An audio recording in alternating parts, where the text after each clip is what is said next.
요즘 이런 말 많이 하죠. 우리 공동육아 하자. 가사도 육아도 반반 나눠서 같이 하자. 처음에는 너무 좋은 말로 들립니다. 서로 돕고 함께하고 부담을 나눈다는 뜻이니까요. 그런데 이상하죠? 서로 분명 열심히 하고 있는데 내가 더 많이 하고 있다는 느낌이 들 때가 있죠. 또는 나는 분명 열심히 하고 있는데 왜 계속 다툼이 생기고 왜 서로 내가 더 했잖아를 따질까요? 이유는 단 하나예요. 반반 육아가 그럴듯해도 현실에선 이뤄질 수 없기 때문입니다. 가사는 반으로 나눌 수 있어요. 설거지, 빨래, 청소, 분리수거 등과 같이 평일에는 퇴근 후에 내가 빨래와 청소를 하고 주말에는 분리수거와 청소를 한다는 것 같이 내가 해야 될 역할들을 반으로 딱딱 나눌 수가 있어요. 하지만 육아는 반으로 정확하게 나눌 수가 없어요. 우유를 먹여주는 것, 놀아주는 것, 그리고 목욕, 이와 같이 눈에 보이는 것뿐만 아니라 울음, 잠투정, 그리고 이유 없는 보채기까지 시간이 아니라 상황과 감정을 공유해야 되기 때문에 그래서 공동육아라는 말은 맞지만 반반 육아라는 말은 현실에서 맞지 않아요. 그렇다면 가장 이상적인 공동육아의 모습은 어떤 모습일까요? 오늘은 그 이야기를 제가 내 아이를 돌보며 제가 직접 겪고 경험한 것을 바탕으로 아빠가 현실에서 선택할 수 있는 가장 이상적인 공동육아 방법에 대해서 이야기해 보겠습니다. 안녕하세요. 저는 20년생 첫째와 23년 셋쌍둥이를 육아하고 있는 아빠 일상파파입니다. 오늘은 반반 육아가 왜 불가능한지, 현실 육아는 어떻게 해야 되는지에 대해서 이야기를 나눠보겠습니다. 먼저 가장 기본적인 이야기부터 하겠습니다. 결혼과 출산은 전혀 다른 차원의 이야기입니다. 결혼은 혼자서 둘이 되는 일입니다. 함께 살아온 생활 방식이 달랐기 때문에 많은 부분들을 맞춰야 되지만 서로 성인이기 때문에 조율이 가능합니다. 생활 패턴도 조금씩 바뀌긴 하지만 내가 결혼 전과 결혼 후의 생활 패턴이 크게 달라지지 않습니다. 이는 아내도 저도 마찬가지입니다. 하지만 출산을 한 다음부터는 생활 패턴이 완전히 달라집니다. 하나에서 둘이 됐을 사람 수 한 명이 늘어나는 것과는 차원이 다릅니다. 둘에서 셋이 되는 순간 삶이 180도 달라집니다. 아이의 수면, 수유, 건강과 환경, 이 모든 것이 부모의 일상 한가운데로 들어오게 됩니다.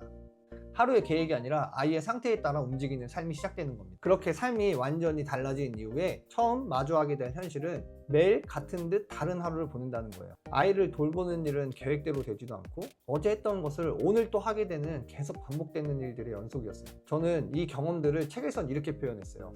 육아는 메비우스의 띠다. 시작도 끝도 없고 계속 반복된다 라고 표현을 했었습니다. 이렇듯 먹이고 재우고 놀아주고 기저귀를 갈아주고 그 다음에 남은 시간에 나의 가사 일을 하는 이런 같은 일들이 매일 반복되지만 이 반복되는 와중에도 그날 아이의 감정과 상태에 따라서 매일 다른 하루가 펼쳐집니다. 그리고 이 반복은 끝나지 않습니다. 해결되는 게 아니라 지속되는 겁니다. 그래서 육아는 가사와는 전혀 다른 일이 되는 겁니다. 육아와 가사는 노동의 결이 완전 다릅니다. 우리는 종종 육아와 가사를 같은 선상에 두고 얘기를 하지만 그 본질의 차이는 매우 큽니다. 가사는 주로 물리적 노동으로 구성되어 있으며 시작과 끝이 분명하고 결과도 즉시 눈에 띕니다. 반면 육아는 물리적 노동뿐만 아니라 감정적, 정신적, 에너지를 요구하며 끝도 없고 그 성과가 즉각적으로 나타나지도 않습니다.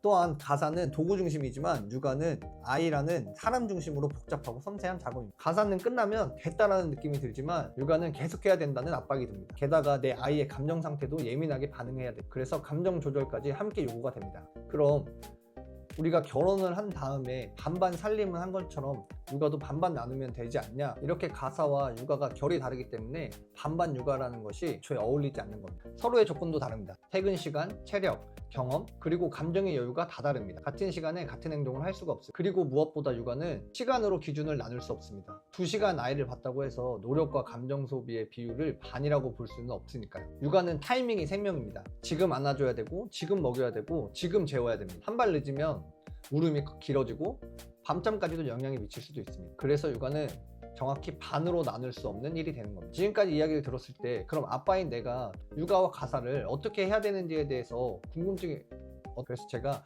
현실적인 공동 육아에 대해서 말씀을 드리면 내가 가사와 육아에 동참할 수 있는 시간이라면 가사보다 육아를 먼저 하자입니다. 가사는 엄마에게 맡기고 육아를 내가 전적으로 하는 겁니다.